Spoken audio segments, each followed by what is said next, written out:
I'm Dan Barrow. I'm currently the chairman of the Department of Neurosurgery here at Emory.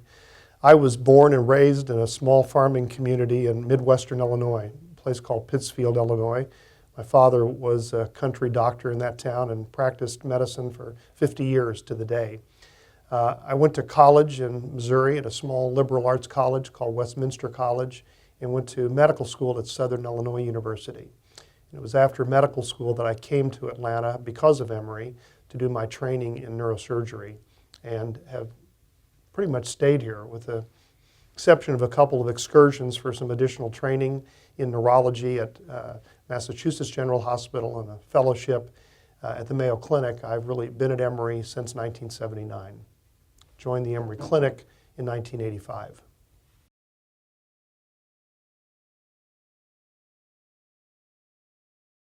Well, I was always familiar with Emory, having grown up in the Midwest. I knew people that went to school here, and I knew of its reputation as an outstanding university. I had friends that went to Emory. But I really came to understand its importance in medicine when I was interviewing for neurosurgery training programs. Back in those days, we kind of got in our car and drove around the country and interviewed at various places.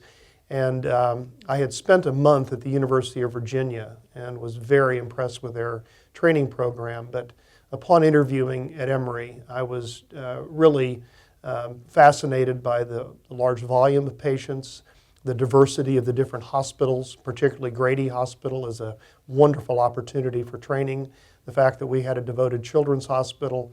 So I thought the clinical experience that I would get in my training would be superior to any place else that I looked at.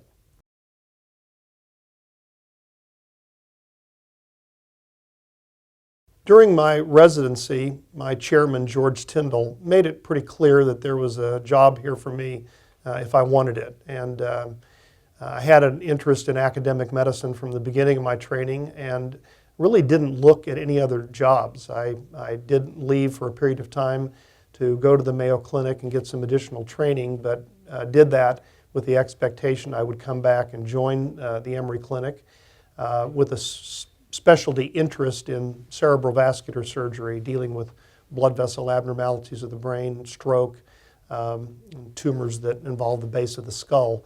And there was an opportunity for that, not only at Emory, but certainly within the Southeast, and it's a decision I've never regretted.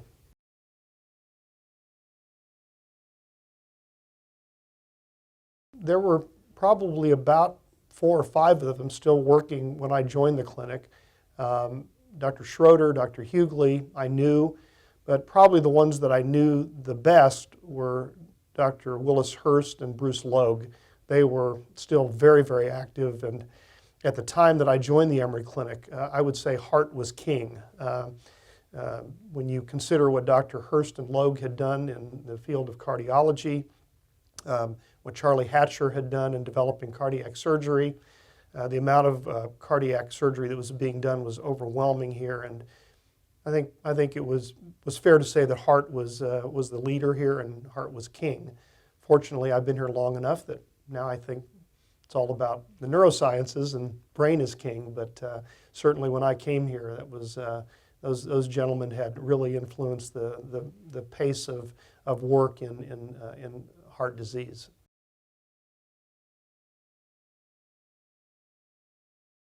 There were wonderful teachers, there were compassionate physicians, and just great leaders in their field. They, together wrote a textbook called The Heart that was the Bible of cardiology, but they were also unafraid to surround themselves with people that really were even as good, if not better than they were. They were never worried about people casting shadows on them, but doing what needed to be done to make Emory the best place to come for medical care.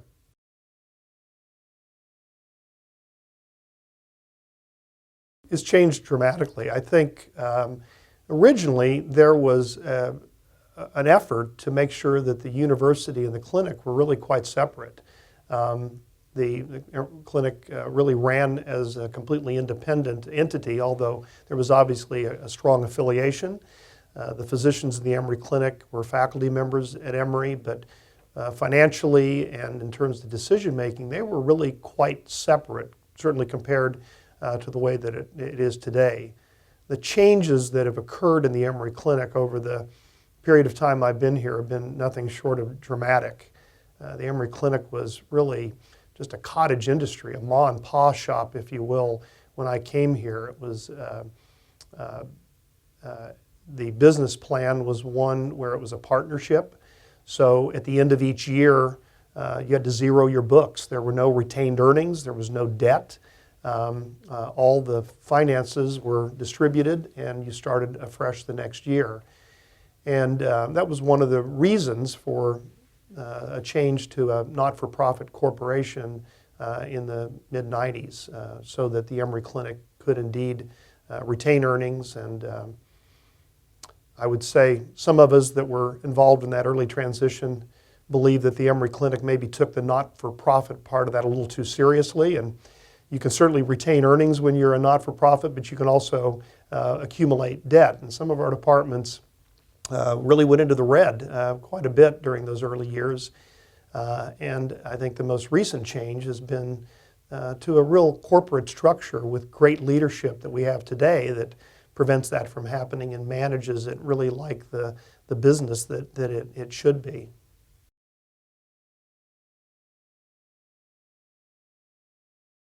I think the clinic and the university had different but complementary assets. The Emory Clinic, when I came here, was really known for being a great place to get medical care. There wasn't an enormous amount of basic research being done by the physicians in the Emory Clinic. On the other hand, Emory University, an institute of higher learning, had the opportunity to add the research component to our medical practices that truly differentiated Emory from other institutions in the area, in the region, and eventually, I think, nationally. Early on, when the clinic and the university were really more separate entities, I think it resulted in Emory being regarded as a highly focused on clinical care. It was really during the tenure of Tom Lawley as Dean of the School of Medicine that Emory, as a medical institution, really put a very high priority on research. And the research productivity, the research funding just grew dramatically during Dr. Lawley's very storied tenure as our dean. And the university and the clinic became much closer. So not only did we have great medical care, great research, but there was a growth in the number of clinician scientists, physicians doing basic research and translational research. It really brought Emory to the forefront as one of the fastest growing academic medical centers in the country.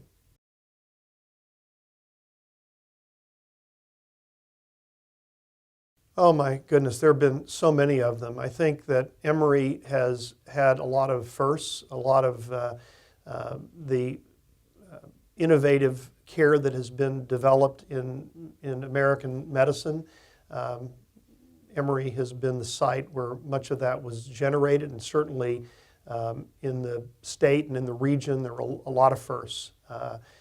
Some of the examples were the early work in cardiac surgery. Charlie Hatcher and his team did some very innovative things in heart surgery. In the neurosciences, Malin DeLong and Roy Baquet and their work in understanding the motor system, initially using pallidotomy as an operation for movement disorders, and later being instrumental in developing deep brain stimulation as a form of neuromodulation. Some of the genetic discoveries made here really set the stage for later development of understanding of genetics. We did the first operations at Emory for giant aneurysms that were done under deep hypothermic circulatory arrest, where we put the patients on heart bypass and stopped their hearts for 40, 50 minutes while we repaired complex aneurysms. There were a number of things that were done at Emory that were very innovative and not necessarily the first in the world, but certainly the first in the Southeast.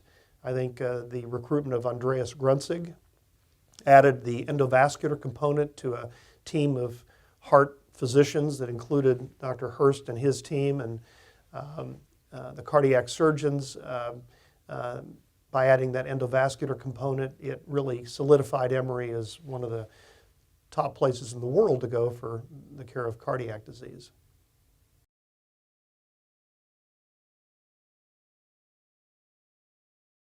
Probably my favorite story is when I joined the Emory Clinic, there was a fellow here named Barney Chisholm. I don't even know what Barney's title was. He was like the treasurer of the Emory Clinic. The clinic at that time, as I said, was a partnership, and at the end of each year, the books had to be zeroed, so there were no retained earnings, there was no debt from year to year. Barney was a thin gentleman who had Marie Strumpel disease, a degenerative disease of the spine that had him all bent over. But when I joined the Emory Clinic in 1985, one of the benefits and the perks is that Barney would do your tax returns for you. He did the tax returns, if you wanted, for every single physician in the Emory Clinic. Something that's hard to believe that merely 30 years later, can you imagine Don Brunn doing the tax returns for all the physicians in the Emory Clinic? But that's the kind of cottage industry it was at that time.